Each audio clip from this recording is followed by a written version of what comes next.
ভারতবর্ষে যাগযজ্ঞ, তন্ত্রমন্ত্র, black magic এসবের প্রচলন বহুদিন ধরে চলে আসছে। বাইরের দেশের তন্ত্র সাধকেরাও ভারতবর্ষে আসতেন তন্ত্র সাধনা করতে এবং তারা সেই কাজে সফল হতেন। তন্ত্র সাধকদের মতে মানুষের মধ্যে থাকে ৬টি শক্তি এবং তারা অবস্থান করে ফুলের কুঁড়ির মতো।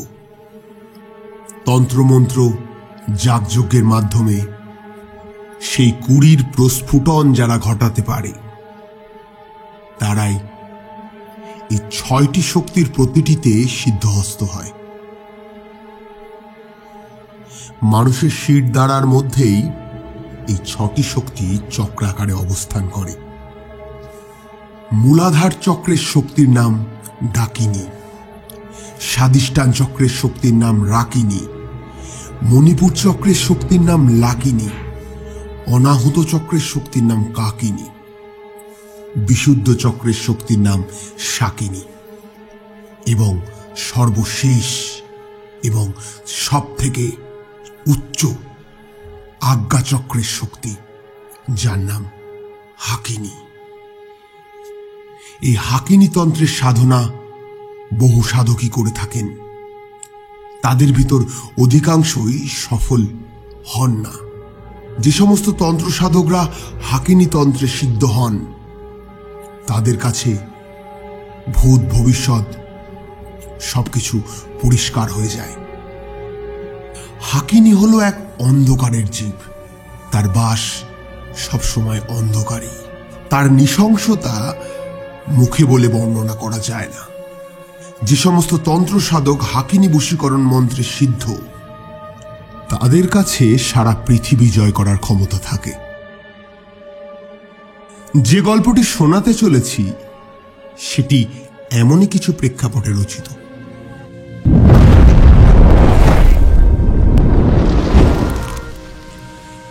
পয়সাওয়ালা বাঙালি পরিবারগুলোর ব্যাপারে একটি প্রবাদ আছে। সেটি হলো এদের প্রথম পুরুষ কেনারাম, দ্বিতীয় পুরুষ ভোগরাম আর তৃতীয় পুরুষ বেচারাম। সোজা কথায় প্রথম পুরুষ টাকা বানাতে, জমিজমা কিনতেই জীবন হারাম করে ফেলে। দ্বিতীয় পুরুষ শুধু বসে বসে খায় আর ঘোরে।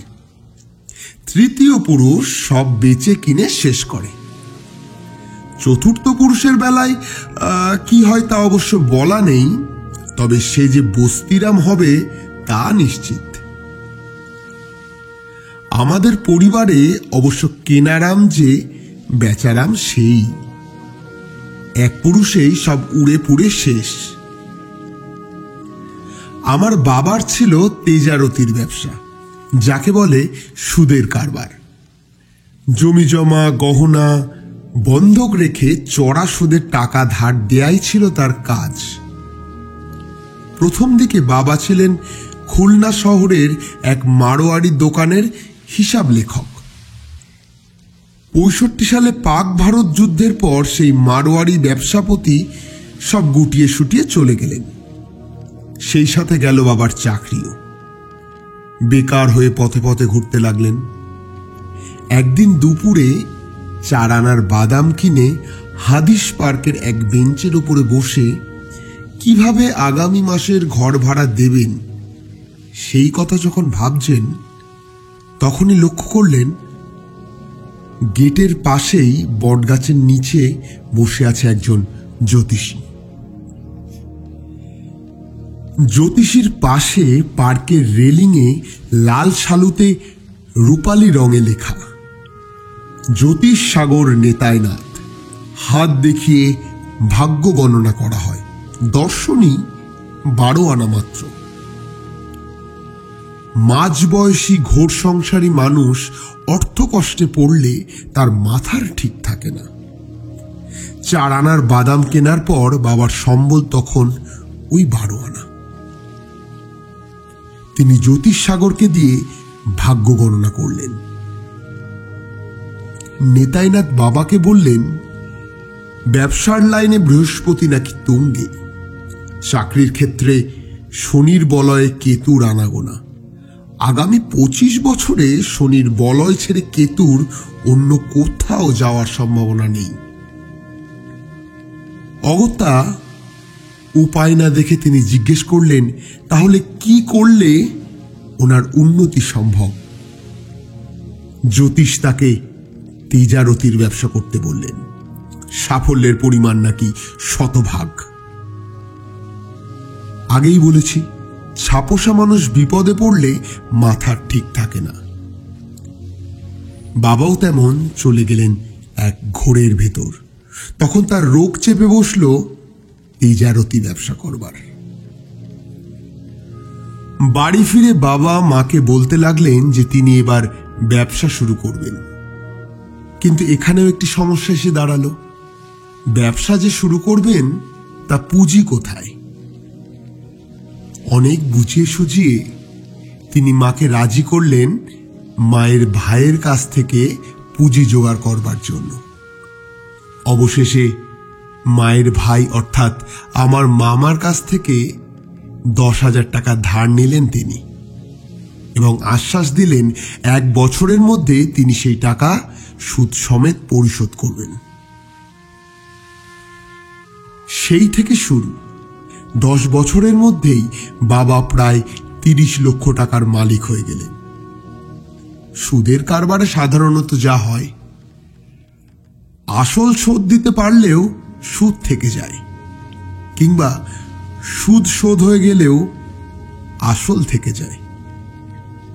খাতকদের কাউকেই 6 মাসের বেশি সময় বাবা দিতেন না। এর ভেতর আসল সহ সুদের টাকা শোধ না হলে বন্ধক সম্পত্তি কিংবা গহনা তিনি বাজেয়াপ্ত করতেন। নিয়ম অনুযায়ী সুদ আসল কেটে রেখে সম্পত্তি বা গহনা বিক্রির উদ্বৃত্ত টাকা খাতকদের দেওয়ার কথা। বাবা অবশ্যই তা দিতেন না। বিশেষ করে অসহায় বিধবা এবং অন্য জেলার লোকেদের বেলায় তিনি এই পথ অবলম্বন করতেন। তার জন্য তার কিছু পোষা গুন্ডাও ছিল। কেউ প্রতিবাদ করতে আসলে তাদেরকে এরা ভাগিয়ে দিত। সালটা 1975। বাবা তখন বেশ জাঁকিয়ে বসেছেন। 2টি বাড়ি কেনার পর 3 নম্বর বাড়ি বায়না করবেন। বিপদ ঘটল ঠিক তখন। পৌষ মাসের এক মেঘলা দিনে সন্ধেবেলা এক বৃদ্ধা রিক্সা থেকে তার দোকানের সামনে নামল। মহিলা কালীঘাটে পুরনো এক বাড়িতে থাকেন। 2টো বালা বন্ধক রেখে টাকা ধার করতে চায়। বালা 2টো হাতে নিয়ে খুব ভালো করে পরীক্ষা করলেন বাবা। পুরনো জিনিস, আদিকালের ডিজাইন, তবে জিনিস ভারী। 2টোতে কম করে হলেও 5 ভরি সোনা আছে। বর্তমান বাজার দরে ওগুলোর দাম 3,500 টাকার কম তো হওয়ার কথা নয়। বাবা কিন্তু ওনাকে স্রেফ 500 টাকা দিলেন এবং বললেন 6 মাসের ভেতর 750 টাকা দিয়ে বালা ফেরত নিতে হবে। দেনা পরিশোধ না করতে পারলে বালা 2টি বাজেয়াপ্ত করা হবে।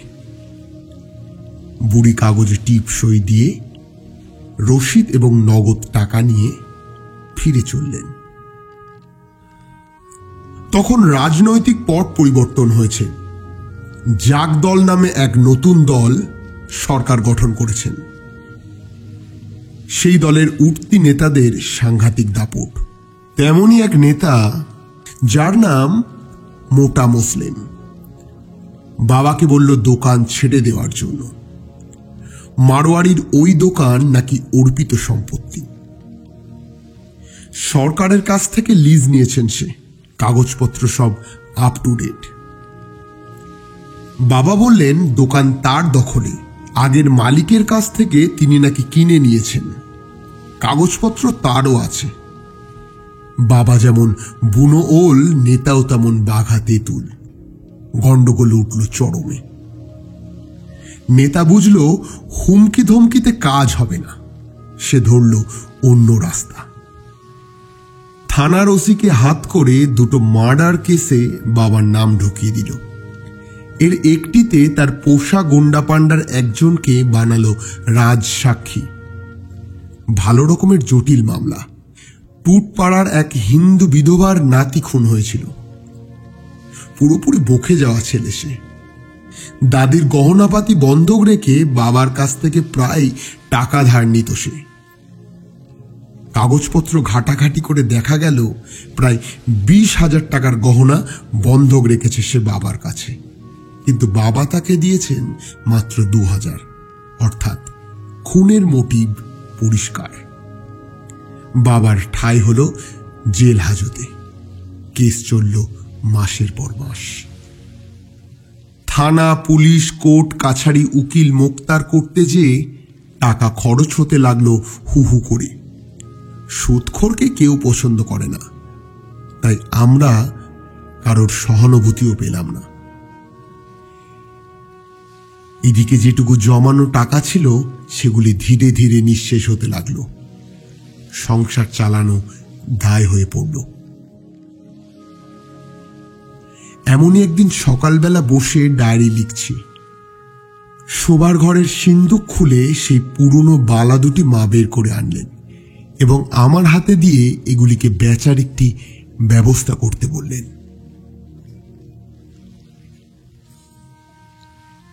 খুলনার সবচেয়ে বড় সোনার দোকান অমিয় জুয়েলার্স। মনোময় চৌধুরী দোকানের মালিক। বিরাট ধনী লোক, কারো সাথে মেশেন না। দোকানের কাউন্টারে বালা দুটি রেখে সেলসম্যানকে বললাম এগুলোকে আমি বেচতে চাই। সেলসম্যান প্রথমে খুঁটিয়ে দেখল, তারপর কুষ্টি পাথরে ঘষে সোনার মান যাচাই করল। সবশেষে নিল ওজন। তারপর বলল ওই দুটিতে নাকি 5 ভরি সোনা আছে, অনেক টাকার ব্যাপার, তাই মালিককে দেখাতে হবে। আমি বললাম ঠিক আছে, দেখান আপনার মালিককে। ভেতরে চলে গেল সেলসম্যান।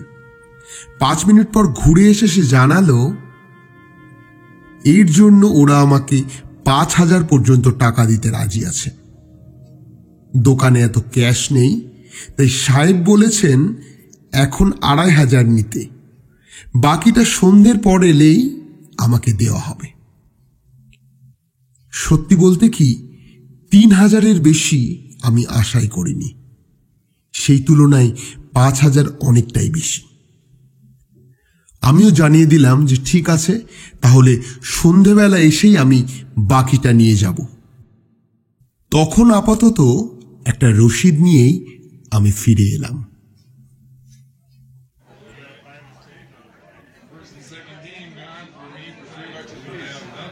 সন্ধ্যের পর আবার গেলাম অমিয় জুয়েলার্সে।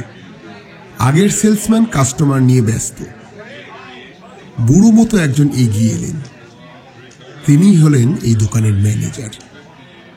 তিনি জানালেন সাহেব নাকি আমার সাথে 2 মিনিট কথা বলতে চান, টাকা উনি আমাকে দেবে।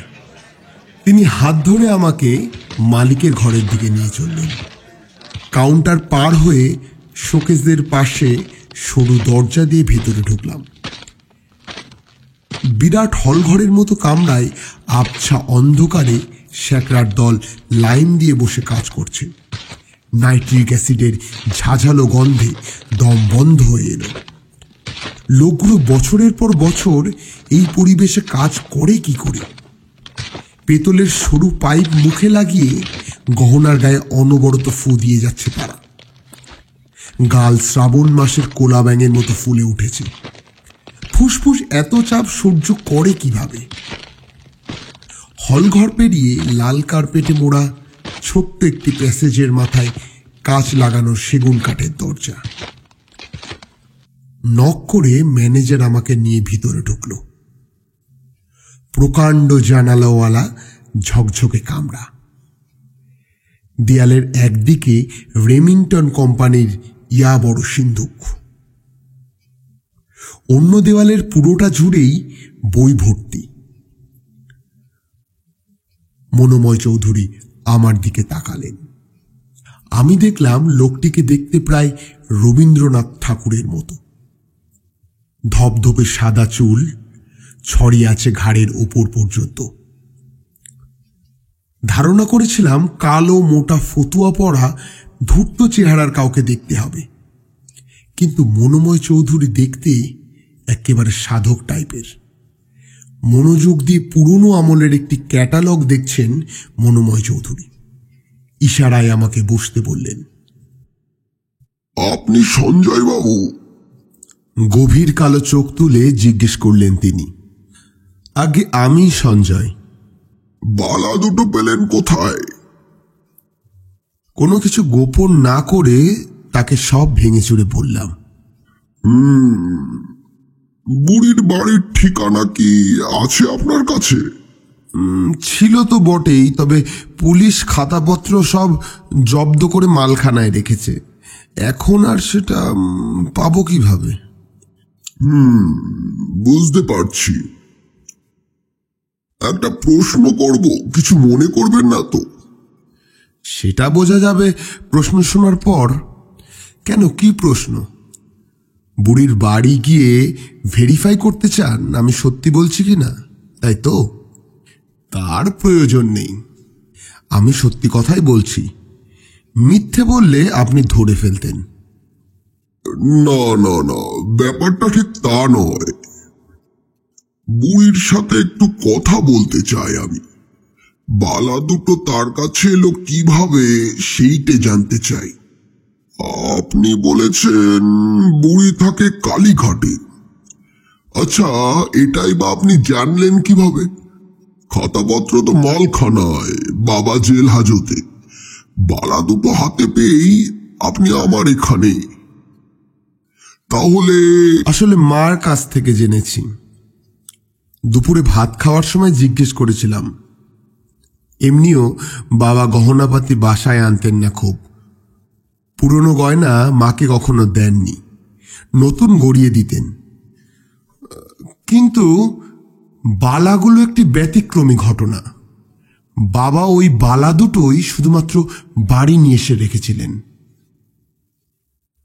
বাবাকে জিজ্ঞেস করে মা জানতে পারেন কালীঘাটের এক বুড়ির গয়না ওগুলো।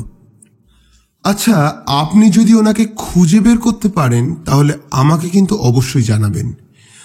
কিছু টাকা আমি ওনাকে ফেরত দিতে চাই। আচ্ছা, আপনার কোনো ফোন নাম্বার থাকলে আমাকে দিয়ে যান, খোঁজ পেলে আপনাকে জানাবো। লক্ষ্য করলাম কথা বলার পুরো সময়টাতেই ম্যানেজার ঠায় দাঁড়িয়ে। বুঝলাম কর্মচারীরা মনোময় চৌধুরীকে খুব সমীহ করে চলে। কিন্তু ভাবুক ধরনের এই মানুষটিকে এত ভয় পায় কেন কে জানে।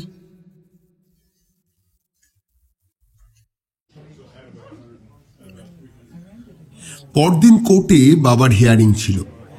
20-25টা ফৌজদারি মামলার শুনানি হবে সেদিন। কার কেস কখন উঠবে বলার কোনো উপায় নেই।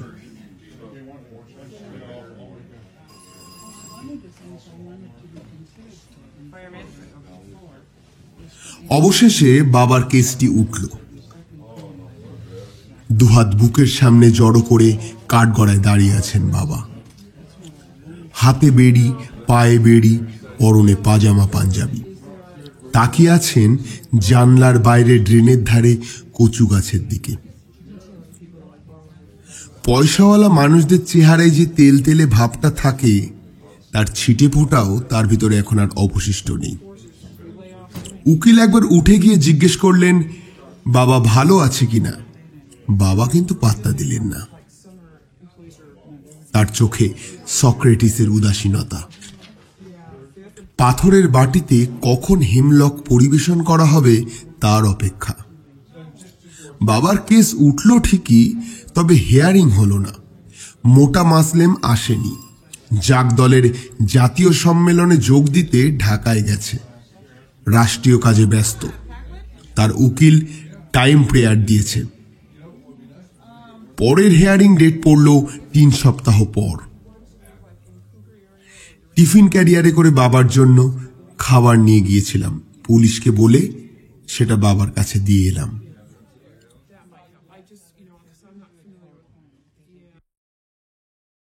পরদিন দুপুরে খেয়ে খবরের কাগজ হাতে নিয়ে বিছানায় শুয়েছি। বাইরে শুরু হলো বৃষ্টি। কখন ঘুমিয়ে পড়েছি জানি না। ঘুম ভাঙল ফোনের আওয়াজে। অমিয় জুয়েলার্স থেকে ফোন এসেছে। চৌধুরী সাহেব সন্ধ্যের সময় দোকানে দেখা করতে বললেন। বুড়ির বাসার নাকি ঠিকানা পাওয়া গিয়েছে।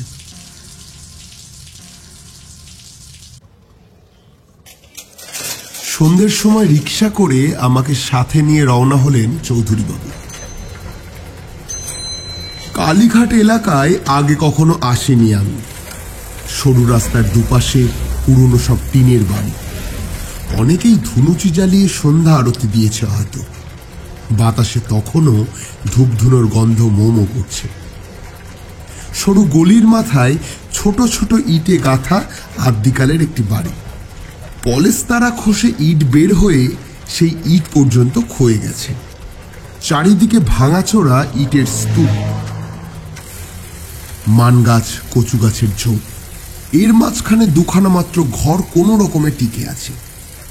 ছোট জানালায় চটের পর্দা ঝুলছে। ভেতরে কুপি জ্বলছে বলে মনে হলো। এই বাড়িতে কারেন্টের কোনো কারবার নেই। সামনেই সরু কাঠের দরজা। বারান্দা, সিঁড়ি এসবের তো কোনো বালাই নেই। কোনো কালে হয়তো ছিল। ঢোকার সরু দরজাটা পুরনো ভাঙাচুরো হলেও এর জটিল নকশা দেখে বোঝা যায় একসময় কত সুন্দর ছিল ওটা। দরজার ওপর শিকল, মাঝে দুটো কড়া। চৌধুরী বাবু খুব জোরে কড়া নাড়লেন। প্রায় সাথে সাথেই মাঝবয়সী শ্যামলা এক ভদ্রলোক দরজা খুললেন। পরনে তার ধুতি পাঞ্জাবি, গলায় কাঠের মালা, কামানো মাথার পেছনে ছোট্ট একটা টিক্কি ঝুলছে। দেখে বোঝাই যাচ্ছে মন্দিরের পুরুত ঠাকুর। ভদ্রলোক বের হচ্ছিলেন কোথাও হয়তো। আগে আপনারা? কিছুটা অবাক হয়ে জিজ্ঞেস করলেন। আমার নাম মনোময় চৌধুরী, অমিয় জুয়েলার্স থেকে আসছি। আমরা একটু কাদম্বিনী দেবীর সাথে দেখা করতে চাই। ও নমস্কার, আমি ওনার নাত জামাই। ওনার শরীরটা ঠিক ভালো নেই। কি দরকার জানা যাবে কি? আসলে উনি কিছু টাকা পাবেন, সেগুলো দেওয়ার জন্যই এসেছি। আচ্ছা, আপনারা বসুন, আমি দেখি কি করা যায়। ঘরের মেঝে স্যাঁতসেঁতে, দেয়ালও নোনা ধরা। পায়া ভাঙা শালকাঠের চৌকির উপর পাটি বিছানো। তার উপরে আবার পুরু ধুলো জমে আছে। কড়িবর্গা থেকে আগের আমলের শেকলে বাঁধা ঝাড় লণ্ঠন ঝুলছে। ফিরে এসে পুরুত ভদ্রলোকটি বলল, ঠাম্মা বাতের ব্যথায় খুব কষ্ট পাচ্ছেন। উনি উঠে আসতে পারবেন না, আপনাকেই ওনার কাছে যেতে হবে। পুরুতের পেছন পেছন যে কামরায় এসে ঢুকলাম তার অবস্থা একেবারে জরাজীর্ণ। দেখলাম ভাঙাচোরা ছোট একটা খাটের ওপর একটা ছেঁড়া ছোট জাজিম পাতা। তুলো, নারকেলের ছোপড়া সব বাইরে বেরিয়ে পড়ছে। জাজিমের উপর আশছেড়া শীতল পাটিতে শুয়ে আছে একজন বুড়ি। বুড়ির বয়স কত হবে তা ঠিক আন্দাজ করা যায় না।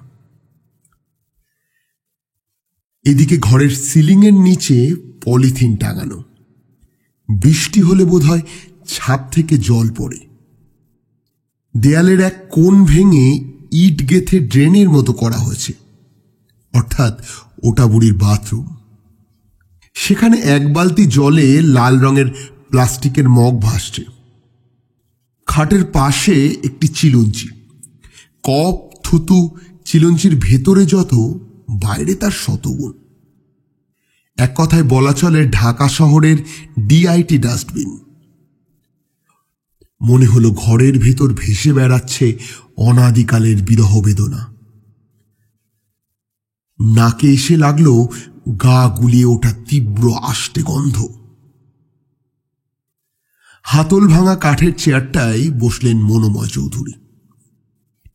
চেয়ার একটাই। পুরুত ঠাকুর বুড়ির মাজার কাছে বিছানায় বসেছে, আমি দাঁড়িয়ে। ঠাম্মা, ওনার নাম মনোময় চৌধুরী, আপনার সঙ্গে আলাপ করতে চান। এই বলে পুরুত কথা শুরু করল। ছানি পড়া চোখ তুলে মনোময় চৌধুরীর দিকে তাকালেন বৃদ্ধা, কিন্তু কিছু দেখতে পেয়েছেন বলে মনে হলো না। এবার মনোময় চৌধুরী পকেট থেকে বালা দুটো বার করে বুড়ির দিকে এগিয়ে দিলেন। তারপর বললেন, আচ্ছা দেখুন তো এগুলো চিনতে পারেন কিনা। বালা হাতে নিয়ে ছুঁয়ে দেখল বুড়ি। তারপর যা বলল তা হলো এইরূপ। তিনি বালাটি চেনেন। বালাটি ওনারই। বালাটি উনি ওনার মায়ের থেকে পেয়েছেন। মা মারা যাওয়ার আগে ওনাকে সেটি দিয়ে গিয়েছিলেন। শত কষ্টের ভেতর মায়ের দেওয়ার জিনিস তিনি বাঁচিয়ে রেখেছিলেন, কিন্তু শেষ রক্ষা তিনি আর করতে পারেননি।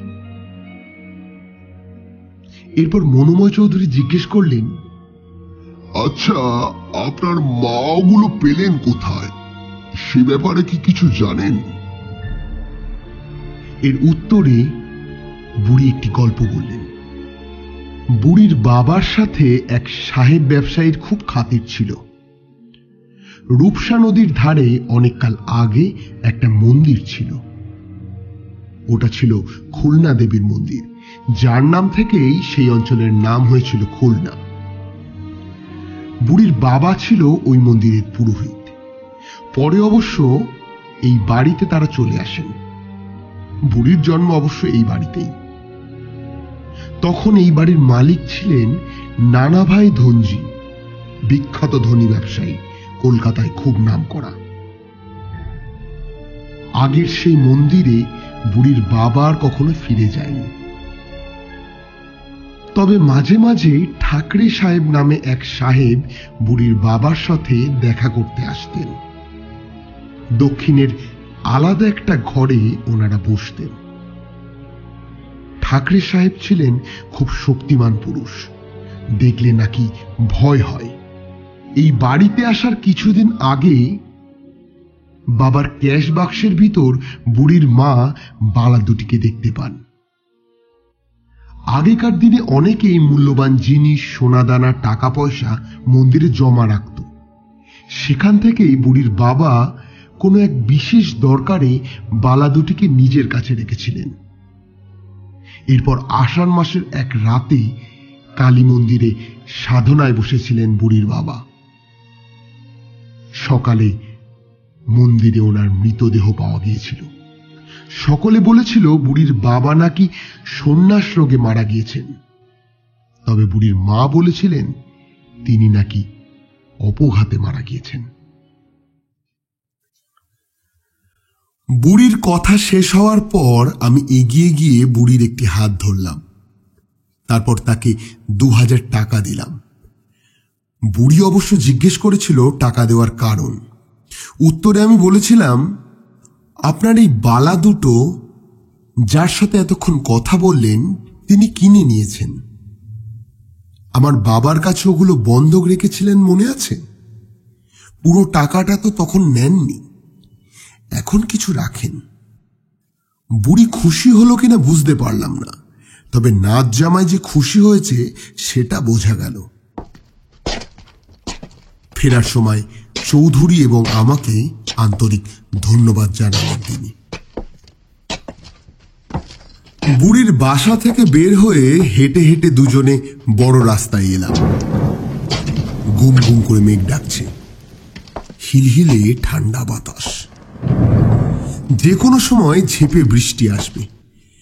মনোময়বাবু কোথায় থাকেন তা জানি না। এখান থেকেই আলাদা হয়ে যাওয়া ভালো। উনি আবারও যে রিক্সা করে আমাকে বাসায় পৌঁছে দেবেন সে কথা ভাবাই অন্যায়। আমি বললাম, আচ্ছা বাবু, আমাকে একটু নিউ মার্কেটের দিকে যেতে হবে, তবে আর একবার আপনার সাথে দেখা করতে চাই। আপনার সময় হবে তো? বেশ বেশ, সময় করে একদিন আসেন। এই হপ্তা একটু ব্যস্ত আছি। আগামী শনিবার আসতে পারেন। ফোন করে আসলে একটু ভালো হয়। দোকানের ফোন নাম্বার আছে নিশ্চয়ই আপনার কাছে? আগে আছে। দোকান থেকে যে রসিদ দিয়েছিলেন তার ওপরেই লেখা আছে। গুড গুড, তাহলে দেখা হবে। এই কথা বলে অন্ধকারে হারিয়ে গেলেন মন্ময়।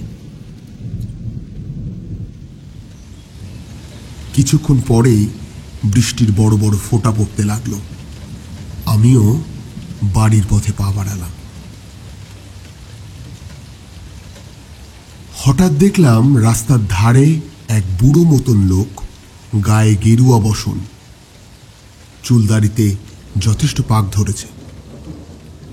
অন্ধকারে মুখটা ঠিক বোঝা যাচ্ছে না, তাই বয়স যে কত তা ঠিক আন্দাজ করা যায় না। এদিকে বৃষ্টির গতিবেগও বেড়েছে। লাঠিতে ভর দিয়ে লোকটি ধীরে ধীরে আমার দিকে এগিয়ে এলো।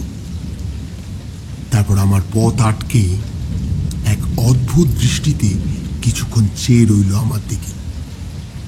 আমিও সম্মোহিত হয়ে স্থিরভাবে তার দিকে তাকিয়ে রইলাম।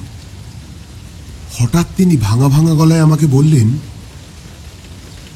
আজ এক ভিখারি যাবে তোমার গৃহে, আর আবেদন অনুরোধগুলো গ্রহণ করার চেষ্টা করো। এতে তোমার আসন্ন বিপদ কিছুটা লঘু হবে।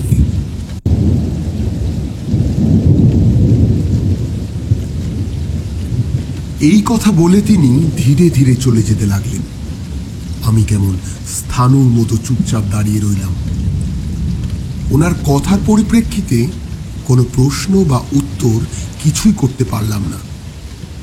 হিতাহিত জ্ঞান ফিরে পেতেই দেখলাম অঝোরে বৃষ্টি হচ্ছে, আর আমি রাস্তার মাঝখানে ঠায় দাঁড়িয়ে ভিজছি। তত সময়ে সন্ন্যাসী গোছের লোকটি দূরের ওই অন্ধকারে মিশে গেছেন। আমি বাড়ির পথে দৌড় দিলাম।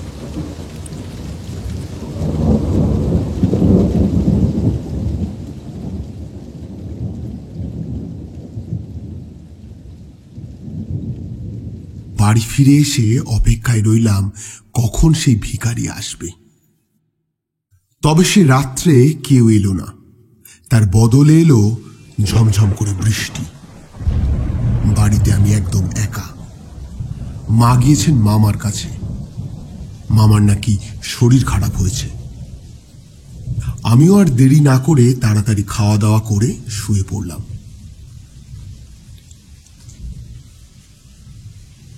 শুয়ে শুয়ে ভাবতে লাগলাম রাস্তার ওই সন্ন্যাসীটির কথা।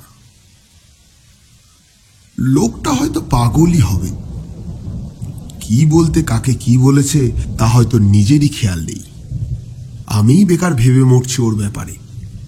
এইসব ভাবতে ভাবতে আমি ঘুমিয়ে পড়লাম। তবে পরের দিন সন্ধ্যাবেলা আমার ভুল ভাঙল। তখন আমি ঘরে বসে একটু লেখালেখি করছিলাম। এমন সময় শুনলাম, বাড়িতে কেউ কি আছেন? ভগবানের নামে কিছু দেবেন বাবা, অনেক দিন হলো কিচ্ছু খাইনি।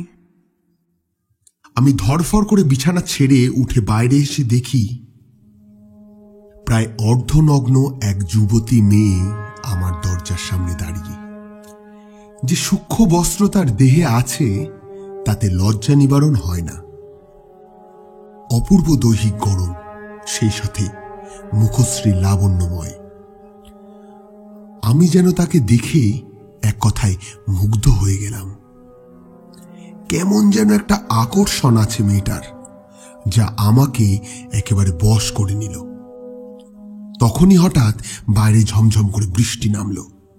মেয়েটি নিরুপায় হয়ে আমার কাছে আশ্রয় চাইল। এত সময়ে আমার গত রাতের সেই বুড়োর কথা মনে পড়ে গেল। এদিকে মাও বাড়িতে নেই। মনে মনে একটা দ্বিধা কাজ করতে লাগলো।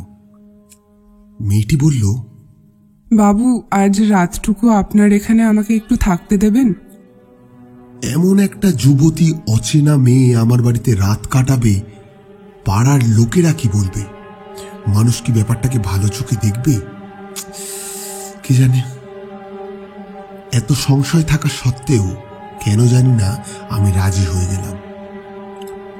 হয়তো এমন যুবতীকে প্রত্যাখ্যান করা আমার মতো যুবকের ক্ষমতায় ছিল না। তাছাড়া হয়তো আমার পুরুষত্ব আবেগ এই প্রবল বৃষ্টির রাতে আশ্রয়হীনা মেয়েটিকে একা ছেড়ে দিতে রাজি হচ্ছিল না।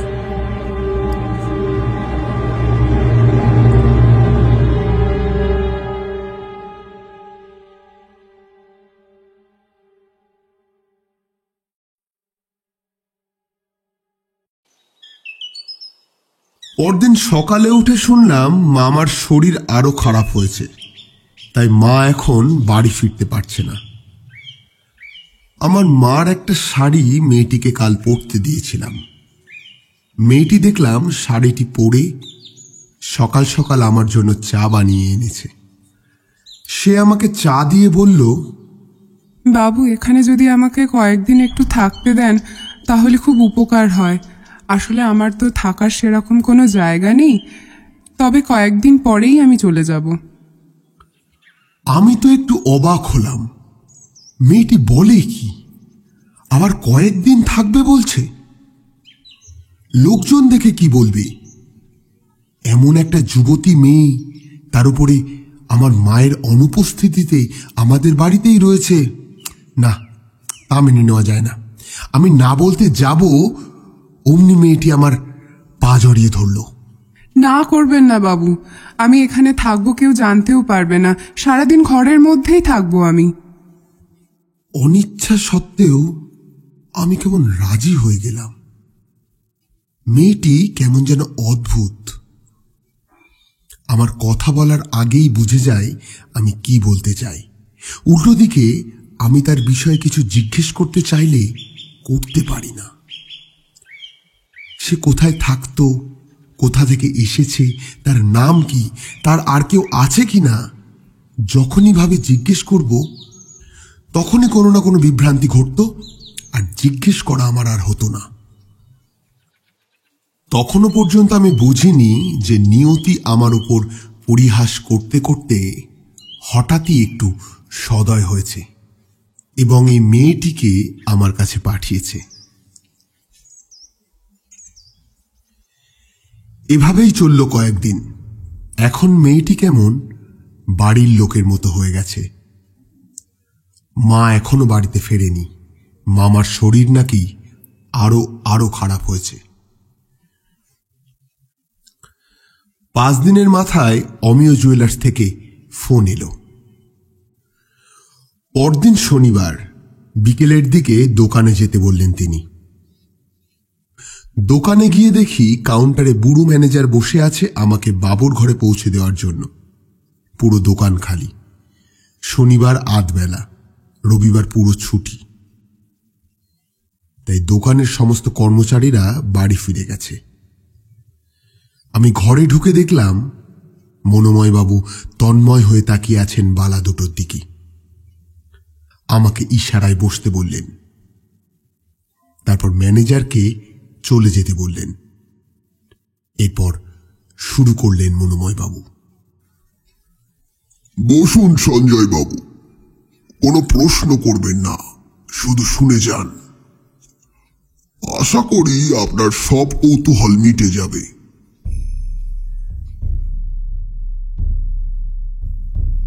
এই বালা দুটো অনেকদিন আগেকার। বলতে পারেন এর একটা ঐতিহাসিক প্রেক্ষাপট আছে। এটি লক্ষণ সেনের আমলের। সেনেরা দক্ষিণ ভারতের লোক, সেটা নিশ্চয়ই আপনি জানেন। তারা ছিল গোঁড়া হিন্দু। ওরা বাংলাদেশে আসার আগে এই দেশ শাসন করত পালেরা। তখন এখানকার বেশিরভাগ লোকই ছিল বৌদ্ধ। হিন্দুদের ভেতরও তেমন জাতপাত ছিল না বললেই চলে, থাকলেও তেমন ভাবে কেউ মানত না। সেনেরা এসে সবকিছু পাল্টে দিল। বিহার বা বিশ্ববিদ্যালয়গুলি সব বন্ধ হয়ে গেল। শুরু হলো বৌদ্ধ নিপীড়ন। পরে বখতিয়ার খলজির আমলে এই বৌদ্ধরাই দলে দলে মুসলমান হয়। এই জন্য হিন্দুরা বাঙালি মুসলিমদের বলে নেড়ের জাত। বৌদ্ধরা মাথা টাথা কামিয়ে ন্যাড়া হয়ে থাকতো বলেই এই বিশেষণ। সেনেরা বাঙালিদের বিদেশে যাওয়া বন্ধ করে দেয়। ব্রাহ্মণেরা ঘোষণা করে বাঙালি বিদেশে গেলেই জাতিচ্যুত হবে। বাঙালি জাতি কোর ব্যাং হয়ে ঘরে বসে থাকলো। দিন দুনিয়ার কোনো খবর আর তার কাছে রইল না। এদিকে লক্ষণ সেনের ঝোঁক ছিল তান্ত্রিকতার দিকে। লক্ষ্মীনারায়ণ নামে এক কাপালিক ছিল তার গুরু। এই বালা দুটির মুখগুলো দেখেছেন? দুটো ছাগির মুখ, অথচ সাধারণত বালাতে আমরা ব্যবহার করি হাতি অথবা মাছের মুখ। দেখুন এবার এই মুখগুলোতে প্যাচ লাগানো। দু আঙুলে ধরে ঘোরালেই খোলে। আমি খুলেছি ওগুলো। ভেতরে সাদা সিল্কের মতো ব্রাহ্মী লিপিতে হাকিনী বশীকরণ মন্ত্র লেখা। তন্ত্র সাধনায় বসলে সাধকের আসনের চারপাশে যে নকশা আঁকতে হবে সেটাও দেয়া আছে এখানে। এগুলিকে ইংরাজিতে বলে অ্যামুলেট। নকশার ভেতরের ঘরগুলোর একটাতে লেখা নাদেশ সুরাদেশ ম্যানিনার। এটি হলো একটি প্রাচীন ব্যাবিলনীয় ভাষা। এ মন্ত্র ভারতীয় নয়, এটি ব্যাবিলনীয়। প্রথম খ্রিস্ট ধর্ম, এরপর ইসলামের যখন প্রসার হলো, সেই সময় অনেক প্রেত সাধক ইরাক এবং সিরিয়া থেকে ভারতে চলে আসে। তন্ত্রমন্ত্র এখানে সারা জীবনই আছে। নরবলি, সব সাধনা, এসব কাজে কোনো বাধা নিষেধ নেই। যার যার ধর্ম তার তার কাছে। ব্যাবিলনে তান্ত্রিকেরা বেড়ে উঠেছিল রাজ অনুকূল্য পেয়ে। ভারতেও সেটা পেতে তাদের খুব একটা বেশি অসুবিধা হয়নি। বখতিয়ার খলজি বাংলা দখল করে নিলে লক্ষণ সেন পালিয়ে গেলেন পূর্ব বাংলার রাজধানী বিক্রমপুরে, সাথে লক্ষ্মীনারায়ণ। মনে তাদের প্রতিহিংসার আগুন। হারানো রাজ্য কিভাবে ফিরে পাবে রাত দিন সেই ভাবনাই করতে লাগলেন। এদিকে দৌর্দণ্ড প্রতাপ বখতিয়ার আর তার মুসলমান সৈন্যরা এক মূর্তিমান বিভীষিকা। লক্ষণ সেনের চিন্তা বাড়তে লাগলো, সাথে পাল্লা দিয়ে বাড়তে লাগলো তার পরাজয়ের হতাশা। এদিকে বাঙালিরা সেনেদের দুঃশাসনে নিষ্পেষিত। গণসমর্থনও এখন দুরাশা। লোকবল, অর্থবল, মনোবল কোনোটাই খুঁজে পাচ্ছে না লক্ষণ সেন। ক্রান্তিকালে এগিয়ে এলো কাপালিক লক্ষ্মীনারায়ণ। তিনি বুদ্ধি দিলেন বখতিয়ারের বিনাশ হবে হাকিনীর হাতে। তন্ত্র সাধনা শুরুর জন্য একটা ভালো দিন খোঁজা হলো। তারপর জরাসুরের বিকট মূর্তির সামনে জোড়া মোষ বলি হলো। লক্ষ্মীনারায়ণের ইচ্ছে ছিল কুমারী উৎসর্গ করবে, কিন্তু লক্ষণ সেন রাজি হননি। দেশের অবস্থা তখন ভালো নয়। কুমারী অকুমারী বিবাহিত সবারই বাবা মা থাকে। এ নিয়ে যদি ঝামেলা বাঁধে তাহলে বিক্রমপুর ছেড়ে বার্মায় গিয়ে উঠতে হবে তাদের। পূবে এখন শুধু ওই রাজ্যই নিরাপদ। বখতিয়ারের এখতিয়ার মগের মুল্লুকে নেই। সমস্ত আয়োজন সম্পন্ন হলো বটে, তবে সমস্যা একটা রয়েই গেল। সব সাধনা করে হাকিনী ডেকে এনে বখতিয়ারকে বধ করতে হলে বখতিয়ারের কাছাকাছি থাকতে হবে। কারণ হাকিনীর কাছে রাম যা রাবণও তাই। সে থাকে চির অন্ধকার রাজ্যে। বখতিয়ারকে হাকিনী চেনে না, তাকে চিনিয়ে দিতে হবে। লক্ষণ সেন পালিয়ে আসার সময় সে ছিল নদিয়ায়। মুসলমান যোদ্ধারা নাকি ঘোড়ার পিঠে থেকে নামেই না, খাওয়া ঘুম নামাজ সব ওখানেই। বখতিয়ারও ঘোড়ার পিঠেই থাকে দিনের অর্ধেক সময়। ভেবে চিন্তে একটা বুদ্ধি বার করল লক্ষ্মীনারায়ণ। তার দুজন সাকরেদকে পাঠালো এই কাজে। শুরু হলো মিশন বখতিয়ার। বাসমতি চাল পুড়িয়ে বানানো কয়লার সাথে ঘোড়ার রক্ত আর গর্ভবতী নারীর প্রস্রাব মিশিয়ে তৈরি হলো এক কালি। সেই কালি দিয়ে সাদা সিল্কের উপরে হাকিনী জাগানো মন্ত্র লিখে কাপড়ে দুটুকরো করে লক্ষ্মী এই দুটো পালার ভেতরে টুকরো দুটো ভরে দিল এবং সাকরেদদের দুজনের হাতে একটা করে পরিয়ে দিল। দুই সাকরেদ, শুম্ভ আর নিশুম্ভ, তাদেরকে পাঠিয়ে দিল বখতিয়ারের খোঁজে। শুম্ভ নিশুম্ভ এসে জানতে পারে বখতিয়ার রংপুর অভিযানে গিয়েছে, সে আর নদিয়ায় নেই। ওখান থেকে পায়ে হেঁটে তারা রংপুরে রওনা হলো। দুদিন পর পদ্মা পার হয়ে বরেন্দ্র বা রাজশাহী পৌঁছালো। তখন চৈত্র মাস। রাজশাহীতে কলেরা বসন্তে গ্রামকে গ্রাম উজাড় হয়ে যাচ্ছে। কলেরার মহামারী চলছে এমন এক গ্রামে সন্ধ্যের মুখোমুখি ঢুকলো দুজনে।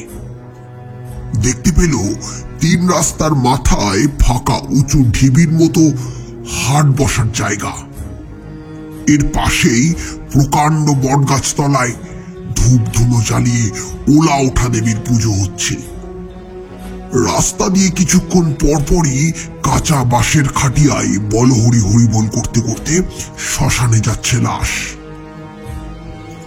শুম্ভ নিশুম্ভ ক্ষুধা তৃষ্ণায় কাতর। মহামারী লেগেছে এমন গ্রামে পানি পর্যন্ত খাওয়া নিষেধ, অথচ সাকরেদদের অবস্থা এতটাই খারাপ যে কিছু না খেলে কলেরা বসন্তে নাও যদি মরে, ক্ষুধা তৃষ্ণায় অবশ্যই মারা যাবে তারা। হাটের কাছে এক ময়রার দোকান দেখতে পায় তারা। সেখানে গিয়ে তারা দই চিড়ে খায় প্রাণ ভরে। তারপর শুয়ে পড়ে বটতলায়। শেষ রাতের দিকে নিশুম্ভের পেট নেমে গেল। এশিয়াটিক কলেরা বড় মারাত্মক ছিল। কাউকে ধরলে 24 ঘন্টার ভিতর জুমালয়ে পাঠিয়ে দিতে পারে। পরদিন বিকেলে নিশুম্ভ ওলা ওঠা দেবীর পায়ের কাছে মরে পড়ে থাকলো। বালাটা আস্তে করে তার হাত থেকে খুলে নিয়ে বিদেয় হলো শুম্ভ।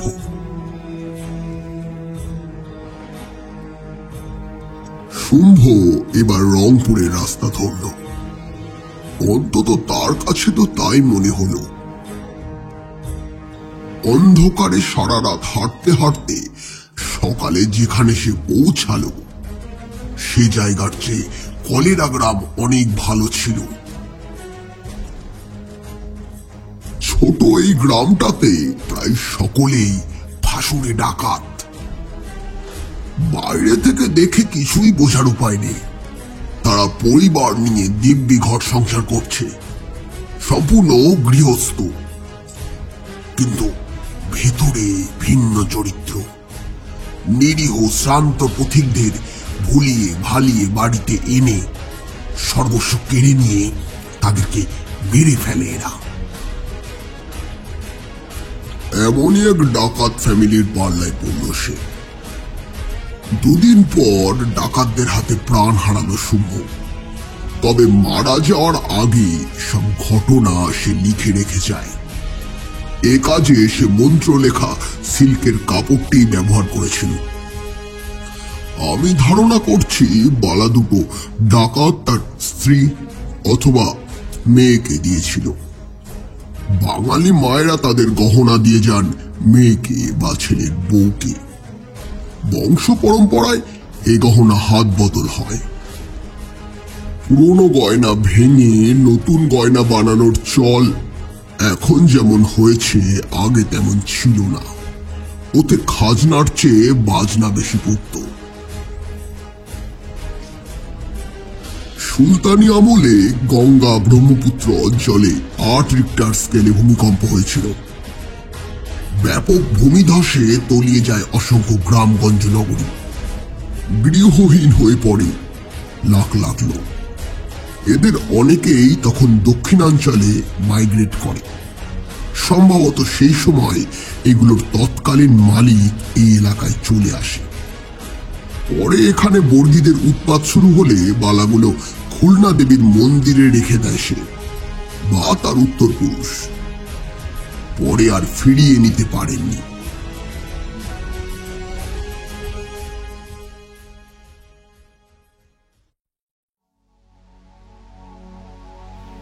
ব্রিটিশ আমলে খুলনায় ম্যাকপিস থ্যাকারে নামে এক ইংরেজ সাহেবের দোকান ছিল।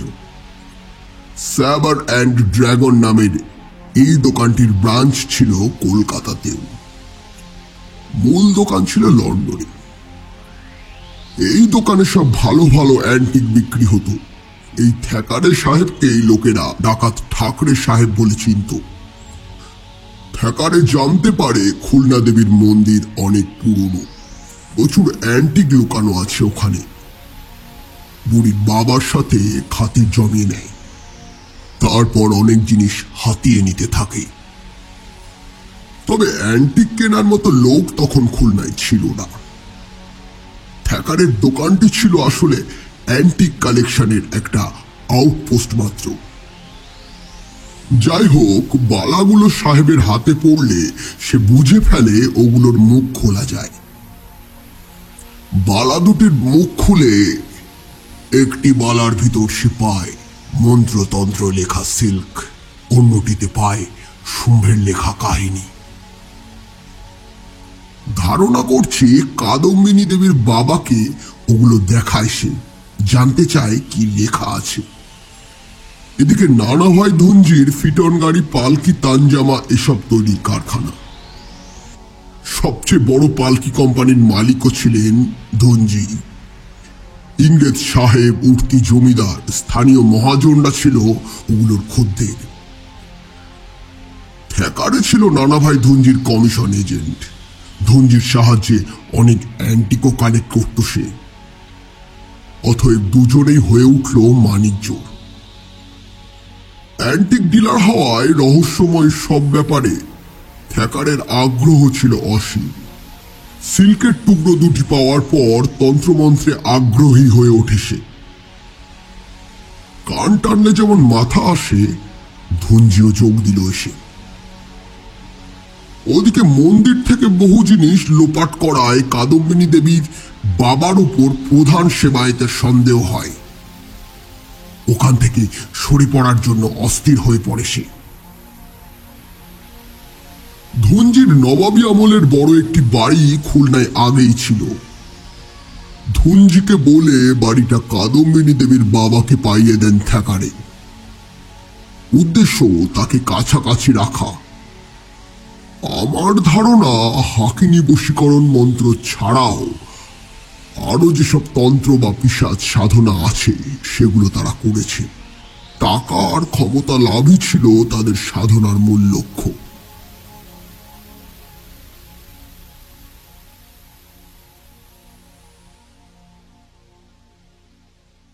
অনেকক্ষণ কথা বলে থামলেন মনোময়।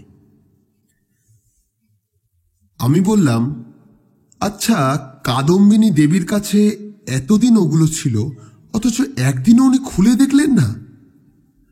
তা আপনিই বা বুঝলেন কি করে যে ওগুলো খোলা যায়? বিখ্যাত স্বর্ণকারের নিখুঁত কাজ আগে থেকে জানা না থাকলে বোঝার উপায় নেই। এ পর্যন্ত কলকাতা থেকে গহনার যত ক্যাটালগ বেরিয়েছে তার সবগুলোই আছে আমার কালেকশনে। মজার ব্যাপার কি জানেন, এর ভেতরে থ্যাকারে সাহেবের নিজের ছাপানো একটা ক্যাটালগও আছে। সেই ক্যাটালগ হাতে পাওয়ার পর আমি মিলিয়ে দেখি, ছবির সাথে বালা দুটো হুবহু মিলে যায়। সব টাইপের বিস্তারিত বিবরণ আছে বইটিতে। ইতিহাস, শৈলী, মূল্য, প্রাপ্তিস্থান এই সবকিছুরই পুঙ্খানুপুঙ্খ বিবরণ আছে বইটিতে। ওগুলো যে সেন আমলের ডিজাইন সেটা থ্যাকারে সাহেবের বর্ণনা থেকেই পাওয়া যায়। তবে এর পেছনে যে কাহিনী সেটা এর ভেতরে চিরকুট থেকে জেনেছি। বাকিটা নিজের হাইপোথেসিস। তবে সে সময়ের লেখা খুলনা গেজেটিয়ার এবং খুলনা মিউনিসিপ্যালিটির ফাইলপত্র ঘেটেও অনেক তথ্য পেয়েছি। আমার মনে হলো মনোময় সবটুকু আমাকে এখনো বলেননি, তাই আমি জিজ্ঞেস করলাম, আচ্ছা আপনার আগ্রহ কি শুধু ওগুলোর ইতিহাস জানার ব্যাপারেই সীমিত, নাকি আরো কিছু আছে? মনোময় আমার দিকে তাকিয়ে তার ঘুম ঘুম চোখ তুলে বললেন, না, হাকিনি ব্যাপারটা আমাকে খুব আকৃষ্ট করেছে। সবচেয়ে অদ্ভুত হলো হাকিনি জাগানোর যে সাধনা সেটার বৈশিষ্ট্য। এই হাকিনিরা খুব নিচু স্তরের পিশাচ। এদের বুদ্ধিবৃত্তি পশু শ্রেণীর, তবে ক্ষমতা প্রচন্ড। এদেরকে ডেথ অ্যাঞ্জেলও বলতে পারেন। ডেকে এনে যার মৃত্যু চান তাকে চিনিয়ে দেবেন, সেটারও অনেক প্রক্রিয়া আছে। তবে সমস্যা হলো এরা প্রাণ না নিয়ে ফিরবে না। যার জন্য ডাকা তাকে মারতে না পারলে যে ডেকেছে তাকেই মেরে ফেলবে। হাকিনি জাগাতে হলে অশুচি যজ্ঞ করতে হয়। এই অশুচি যজ্ঞ হলো মৃতা কোনো যুবতীর সাথে যৌন সঙ্গম, যাকে পশ্চিমারা বলে নেক্রোফিলিয়া। নেক্রোফিলিয়া বহু প্রাচীন প্রথা। বার্মা এবং দক্ষিণ ভারতে এর ব্যাপক প্রচলন ছিল পুরাকালে মিশরে ও ব্যাবিলনেও। বার্মা এবং দক্ষিণ ভারতে কোনো অবিবাহিত তরুণী মারা গেলে একজন পুরুষকে সেই শবের সাথে বিয়ে দেওয়া হতো। পুরুষটি তখন স্বামী হিসাবে যুবতীর লাশের সাথে সঙ্গম করত। মিশরের মমির কারিগরদের ভেতর এই নেশা ছিল প্রবল। এই জন্য যুবতী মেয়েদের লাশ তাদের বাবা বা স্বামীরা 2-3 দিন বাইরে ফেলে রেখে পচিয়ে এনে তারপর মমির কারিগরদের হাতে তুলে দিত। ইউরোপেও নেক্রোফিলিয়ার চর্চা ছিল। এই নিয়ে বহু গল্প কাহিনীও প্রচলিত আছে। আপনি এত কিছু জানলেন কিভাবে? দেখতে পাচ্ছি এর পেছনে সময় শ্রম দুটোই ব্যয় করেছেন প্রচুর, কিন্তু এসব করে লাভ কি? এই এক নেশারে ভাই। আমার এক কাকা ছিলেন তান্ত্রিক। ছেলেবেলায় তার পিছে পিছে ঘুরতাম। রাজ্যের যত অদ্ভুত জিনিসপত্র কাকার ঘর ভর্তি ছিল। আমার যখন 10 বছর বয়স তখন তিনি বিহারে যান। সেখানে এক দুর্গম এলাকায় মস্ত গুণিনের খোঁজ পান তিনি। এরপর নিজেই নিখোঁজ হন। আমার বয়স বাড়তে লাগলো, সেই সাথে পৌনপৌনিকভাবে বাড়তে লাগলো নেশাও। সোনার কারবার আমাদের 3 পুরুষের, প্রচুর বিষয় সম্পদ। ব্যবসা চলছে কঠিন এক সিস্টেমের ভেতর। কিছু না দেখলেও ওটা ঠিকই চলবে। আমি সময় কাটাই ভারতের উপজাতীয় গোত্রগুলির উপাস্য দেবদেবী, তন্ত্রমন্ত্র এইসব বিষয়ে পড়াশোনা করি। প্রকৃত তান্ত্রিক আজকাল খুঁজে পাওয়া কঠিন। ঠিক উপাচার সাজিয়ে নৈবেদ্য দিলে এগুলো কাজ করে কিনা তা জানা যেত। আচ্ছা, আপনার তো এই ব্যাপারে প্রচুর পড়াশোনা, তা এইসব মাম্বো জাম্বো আসলেই বিশ্বাস করেন? দেখেন, থিওরি এক জিনিস, প্র্যাকটিক্যাল আর এক। সব নিয়ম মেনে ট্রাই করলেই কেবল এর প্রায়োগিক ব্যাপারটা জানা যাবে। হাকিনি জাগানো মন্ত্র প্রক্রিয়া সব তো হাতের কাছেই আছে, এই বিষয়টি দিয়েই তো আপনি পরীক্ষা করতে পারেন। সঞ্জয় বাবু, হাকিনি এক সর্বনাশা জিনিস।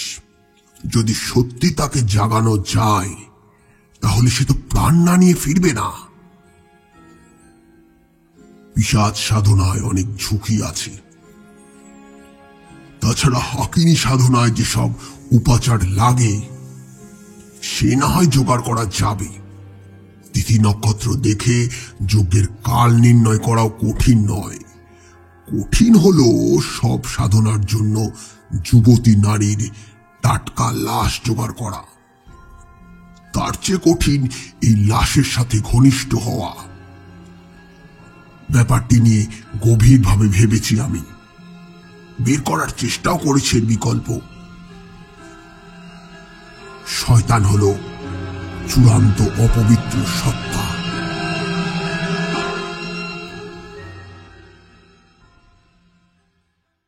মনোময় বাবু, আপনার পরিকল্পনাটা আসলে কি বলুন তো? মন্ত্রতন্ত্র পিশাচ সাধনা এসব বিষয়ে সঠিক সূত্র খুঁজে পাওয়া খুব কঠিন। সব সাধনার কথাই ধরুন না, প্রায় সব বর্ণনাতেই আছে ডোমচাড়ালের কুমারী যার আবার অপঘাতে মৃত্যু হয়েছে সেই রকম একটি উলঙ্গ লাশের ওপর অমাবস্যার রাতে বসে সাধনা করতে হবে। লাশের বয়স 3 দিনের বেশি হলে চলবে না। ভেবে দেখেন, ডোমচাড়ালের মেয়েদের প্রায় সবারই বিয়ে হয়ে যায় যখন তারা কিশোরী। তার উপর তাকে মরতে হবে অপঘাতে। সবচেয়ে কঠিন শর্ত হলো এই মৃত্যুটাকে হতে হবে অমাবস্যার রাতের কাছাকাছি সময়ে। 7 দিন আগে পিছেও যদি হয় তাহলেও সমস্যা, লাশে পচন ধরবে। এছাড়া ফরমালিন, বরফ, হিমঘর এসব সামগ্রী কাপালিক তান্ত্রিকদের কল্পনাতেও ছিল না। তবে এক্ষেত্রে আমার বিশ্বাস ঠিকমতো সবকিছু জোগাড় করতে পারলে একটা কিছু হতে পারে, সেটা আমার অভিজ্ঞতা বলছে। কিন্তু হাকিনি ডেকে তাকে দিয়ে করাবোটা কি? তবে সঞ্জয় বাবু, আপনার ব্যাপারটা কিন্তু আলাদা। আপনি যদি মোটা মাসলেমের ওপর প্রতিশোধ নিতে চান তাহলে আমার মাথায় বিদ্যুৎ ঝলক খেলে গেল। মোটা মাসলেমের ওপর প্রতিশোধ নেওয়ার একটা মোক্ষম রাস্তা পাওয়া গিয়েছে। আমি আগ্রহের সাথে জিজ্ঞেস করলাম, লাশের সাথে ঘনিষ্ঠ হওয়ার বিকল্পটির কথা কিন্তু এখনো বলেননি। বলেছি, আপনি হয়তো খেয়াল করেননি। আমাদের হয় কোনো জায়গা অশুচি করতে হবে, অথবা এমন জায়গা খুঁজে বের করতে হবে যেখানে সূচি বলে কিছু নেই। অশুচি কিন্তু অনেকভাবেই হতে পারে, তবে এর মধ্যে যৌন ব্যাপার মুখ্য হতে হবে। পতিতালয় ছাড়া এমন জায়গা আর কোথায় পাওয়া যাবে? আপনার ধারণা সঠিক, তবে আশেপাশের এলাকায় করা যাবে না, লোকে চিনে ফেলবে। দৌলতদিয়া ফেরিঘাটে পদ্মার চরে নতুন পাড়া হয়েছে, জমজমাট ব্যবসা। পাড়ার মাঝখানে একটা কামরা ভাড়া নেওয়া যেতে পারে। সাধনার সব উপাচার এখান থেকে রেডি করে নিয়ে গেলে এক রাতেই কাজ ছাড়া সম্ভব। হাকিনি সাধনায় নক্ষত্র তিথির কোনো বিষয় নেই, পূর্ণিমা ছাড়া যে কোনো রাতেই হতে পারে, তবে আষাঢ় মাসের দিক হলে উত্তম। আপনি ভেবে দেখুন সাধনায় বসতে চান কিনা। খরচের ব্যবস্থা সব আমিই করে দেব। কিন্তু এই মাসলেমকে চিনিয়ে দেওয়ার ব্যাপারটা কি হবে? সে বিষয়ে আমি পরে আপনাকে জানিয়ে দেব।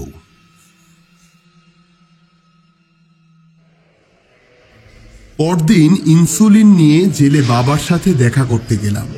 তার ডায়াবেটিস আছে, রেগুলার ইনসুলিন নেন। বাবার ইনসুলিন শেষ হয়ে গেছে, তাই নিয়ে যাচ্ছি। সকাল 9টায় দরখাস্ত জমা দিয়ে জেল গেটে বসে আছি। চারিদিকে পানের পিক, চুনের দাগ, কলার খোসা, বিড়ির মাথা, প্রস্রাবের ঝাঁঝালো গন্ধ। সাব ইন্সপেক্টরকে 1 প্যাকেট বেনসন সিগারেট আর 100 টাকা দিয়েছি। দালাল নিয়েছে 20 টাকা। বড় সাহেব এখনো আসেনি। 11টার দিকে 3টে মোটর সাইকেলে 5 জন রাজনৈতিক কর্মীকে সঙ্গে নিয়ে মাসলেম এসে হাজির। তার দাবি তার দলের 2 ছেলেকে আজকেই ছেড়ে দিতে হবে। সাব ইন্সপেক্টর ধরফর করে উঠে দাঁড়ালেন এবং নিশ্চিত করলেন যে তাদের 2 জন ছেলেকে আজই ছেড়ে দেওয়া হবে। এদিকে তাদেরকে কিন্তু এখনো কোর্টে চালান করা হয়নি। দালাল এসে আমাকে জানালো আজ আমার বাবার সাথে দেখা করা হবে না। আজ নাকি অনেক দেরি হবে, ওপর থেকে নাকি ভীষণ চাপ আছে। এসব শুনে রাগে আমার গা কাঁপতে লাগলো।